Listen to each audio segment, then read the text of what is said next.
bit on the chilly side up here in Queensland, but that's probably a little bit a bit rich coming from a Queenslander. The Southerners, you guys are probably a little bit colder than me, but anyway, hopefully you're all well and safe. And it's Friday, so welcome to another Wealth Coffee Chat for Friday, the 11th of June. Good to see a few people jumping on. While everything is warming up and things are getting started, I'll just quickly do a few intros. Say hello to the regulars, like Alison. Fabulous to see you jumping on, as always, Alison. Thanks always for the support. Nice and F, good to see you. A few of the regulars jumping in here today. If you're new, give us a shout out in the chat. Say hello. Hey, James, if you're new, like I said a moment ago, my name's Jason Witten, and been property investing 20 years, coaching property investors across Australia and New Zealand over 18, and along the way, learned a few things. Done over 6,000 property deals with our clients. 6,000, just think about that. Actually, I think it's well over 7,000 now. That's an old number, but listen, learn a few things along the way, and each morning I get together with the crew, the crazy crew, the passionate crew, people who are keen about property investing and building a property portfolio to help their futures, and we talk about how to do that properly, well, safely, smartly, clever. So that's what Wealth Coffee Chats is all about. I like the idea of buying well, never sell, and this thing's a marathon, not a sprint. So, yeah, keep that in mind as you listen in if you're new or you just joined 3 weeks ago. Hey, awesome. Great to see you on. You're probably logging in from our mentoring group. I think, gang, we've found out that if you get the notification from the private mentoring page, it keeps your identity secret. So there you go. Hey, there's David Lees all the way from the land of the long white cloud. Good morning, David. Great to have you here all the way from NZ. And for the rest of you guys, Craig, Bradley, Dean, Yasmin, Alessa, Justin, I think James, Luke, Ben, Michelle, 2 degrees, Ben. Oh, there you go. Bit on the crikey side. And certainly love having my wonderful wife always supporting, which is great. So, yeah, things are warmed up now. People have jumped on. Great to see that we're all ready to go. 8 o'clock in the morning with our coffee. So let's chat. Let's do this today. Hey, there's Michelle. Good to see you, buddy. Awesome to see you flying in all the way from Victoria. Let's chat this morning. This one's a shout out to Debbie Watson-Smith. Debbie hit me up yesterday in the chat. There's Bob and Graham. Debbie, hopefully you're on or you're watching the replay. This one's for you. And Debbie flicked me a question, which is super cool. Which is, hey Jason, could you explain the requirements of changing your principal place of residence into investment property? Moving out, compulsory period, your first homeowner, like as a first homeowner grant, what are the time frames? This is a good one, gang. This is a good one because many of us need to understand what this might be, because part of our strategy in the beginning, if you guys remember, the idea of acquisition, sometimes we, at the start, got to make the most out of everything we've got. And many times I've sat down with investors to do their strategy, and the thing that's holding them back is their principal place of residence, the cost of the principal place of residence. Now, of recent times, maybe in the last couple of years, and maybe in the next couple of years, that might not be the case because interest rates are so low. However, when the interest rates were a bit higher, and they will go up again eventually into the future, so we've got to keep this stuff in mind. We've got to understand how to unlock our potential as investors when it comes to our PPR. So, Debbie, this one's for you. And a great question. It is also. So, your principal place of residence, gang. Your home. Let's just draw this little sucker here.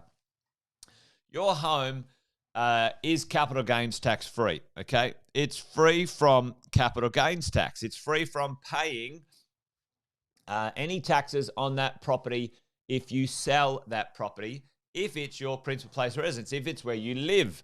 However, there are some circumstances where you might need to move out. You might want to move out, but then move back in. And there's a rule that the ATO allows you a 6-year window.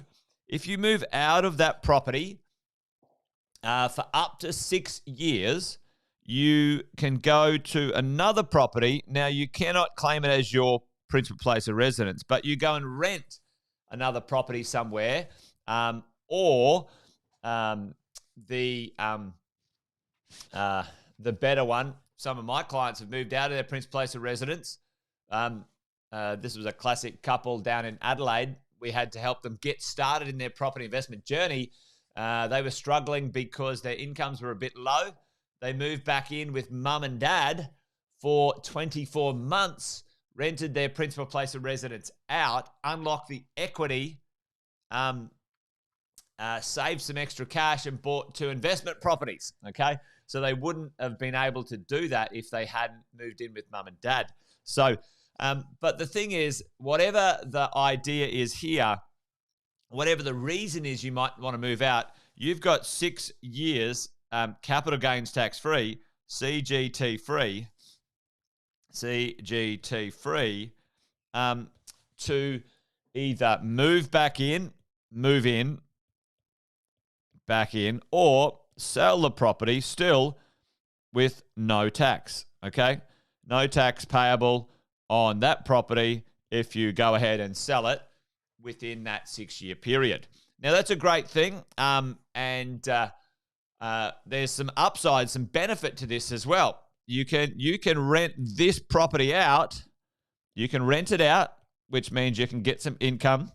You can claim tax deductions and deductions. You can claim tax deductions and get depreciation also on your principal place of residence. Now, I think that can be a very good little strategy. Often, sometimes, especially if we have a lot of equity in that property and we're trying to unlock it and get access to that for buying a property investment portfolio. So remember that you can get rent, you can get tax deductions. Here's a few interesting ideas that a few people have deployed. Now, there is no time limit. There's no restriction to how many times you can reset the 6-year window. Okay? You can reset at this point in time, the government or the ATO said you can reset it endlessly. All right? Endlessly. So you could move in and out of that property 5 times in the next 25 years and have times on that property where you could create income and get tax deductions on that property. Now, where one of the classic examples right now, I'm seeing a lot of people do, a lot of younger people do with their principal place of residence. I've got a client here in the Gold Coast who does this extremely successfully. At around about Christmas time, they move out of their property, which is beachfront on the Gold Coast, for 2 months, and they rent it Airbnb, okay, over that Christmas period. And last year, they made over $10,000, 10K in that Christmas period. And what did they do with the 10K? they took about half of it, went on a super cool, amazing holiday, and then they ended up having another 5K in their pocket when it come down to it. So there's some good little strategies when it comes to this sort of thing. Airbnb is a good strategy. It's a short-term strategy, in and out. If it's appropriate, then maybe your home could do that. Now, I know it's more difficult when you've got multiple people, more than just you and your partner, with the kids and the pets and stuff like that. So, just take this with a grain of salt, but that's not a bad little one also. All right. A few things, gang, just to be aware of. You can, this one and this one. So this is your old PPR, principal place of residence, and this is your new principal place of residence. And if you buy and move into a new principal place of residence, gang, you've got 6 months. There's a 6-month window to sell the old one, and you don't lose the principal place of residence capital gains tax exemption. So remember this. If you're moving into a new home that you're going to call your principal place of residence, you can claim 2 of them at the same time for 6 months, because the government recognises there's a bit of change over time. Okay, so just keep that in mind as well. Okay, which is a pretty good one. So that's the gist of it, gang. There's obviously a few little nuances and rules and some time frames and stuff like that, but just make sure if you're taking advantage of this, give your coach a shout out. Make sure you always get a depreciation schedule as well for your principal place of residence as you go. Now, I do want to touch on first home buyers, because this principal place of residence gig is quite good. There's a good little strategy for first home buyers. So if you've got any of your children here, you want to get them in the market, you want to help them out, here's a great opportunity to help your kids in the market. So let's do this in a timeline as we go for first home buyers. Similar version of the world, but let's take a look at it. Let's say we're buying a home. Now, if you want to qualify for the stamp duty, want to qualify for any local government boosts as a first home buyer, or your children want to get some extra money, building boosts, the property has to be new. Okay, so that range is anywhere from like $5,000 to $15,000, but I'm just going to do Queensland. So you get $15K free cash from the government. Stamp duty, you pay 0 up to a certain amount. It's $550 in Queensland. And lender's mortgage insurance, you can pay 0 on that as well if you qualify for the government grant, and there's a government boost incentive for lender's mortgage insurance. So first home buyer buys their home, okay? Now, there's some rules around this. A few of the states are a little bit differently, but most of the states, you've got to at least live in your property for 6 months. 6 months for the grant and 12 months for the stamp duty concession, or a combination of both, gang, okay? So at the end of the day, you've got to make sure you analyze the stamp duty concession and the first homeowner's grant, because both of them have different time frames depending on the state, okay? So, but it's anywhere from 6 to 12 months for both of them. But the gist of it is, gang, the number is 12 months, okay? So you must live in that property as a first home buyer for at least 12 months to qualify for the grant and the stamp duty concession. But here's a couple of little tricks. Gang, listen to me. Here's a couple of little tricks.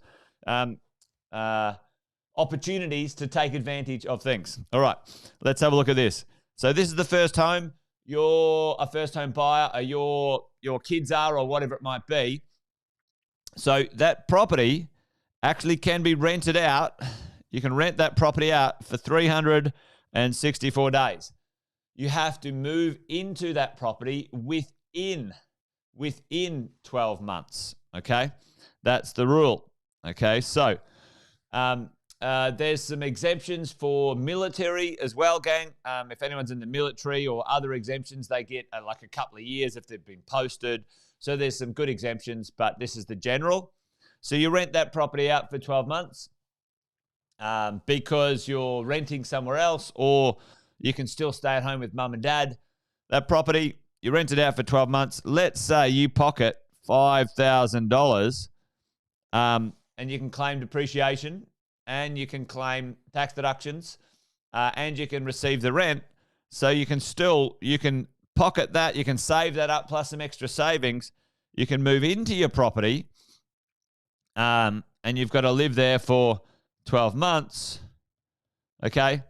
And then you could move out of the property, and now it's capital gains tax free for 6 years and rent it back out. Okay? Everyone following along? That's a good little strategy for first home buyers that can help as well. Yeah, there you go. Allison's got some contacts in her neck of the woods.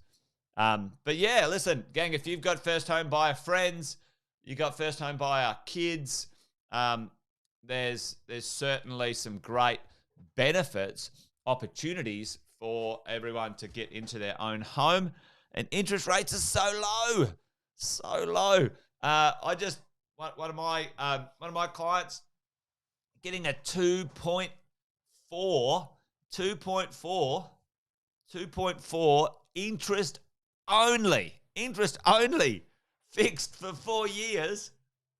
2.4 fixed for 4 years, interest only loan for one of their investment properties. It's unbelievable.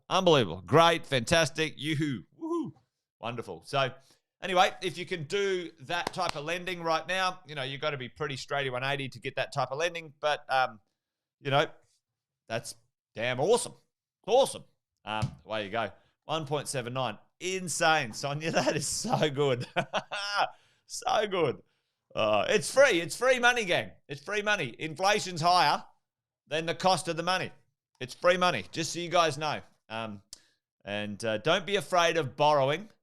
Don't be afraid of borrowing if you've done your analysis and you've done your numbers, because this is an interesting time. I can already see some of the newspapers and some of the bloody idiots, the media maniacs, getting on bandwagons about real estate. It's coming, gang. Just brace yourself for the stupidity, the stupendous stupidity of media commentary and brain-dead opinions. But ignore that rubbish and get yourself sorted, because this is an extremely unique time as a property investor to get your portfolio sorted and locked away. So there you go. Anyway, that's it. Coffee chat done. That one was a shout out to Debbie Watson-Smith, the tin pot turkeys. Exactly, Michelle. Don't listen to those tin pot turkeys. They're just, they sit in their office, they write stupid articles, and they've never visited an open home on a weekend to try and rent or buy. They don't know what they're talking about,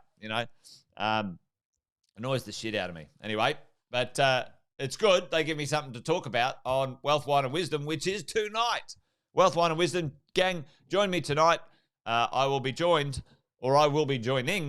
Andy Fenton, extraordinaire when it comes to the world of financial planning, banking, and the stock market, and myself in the real estate world.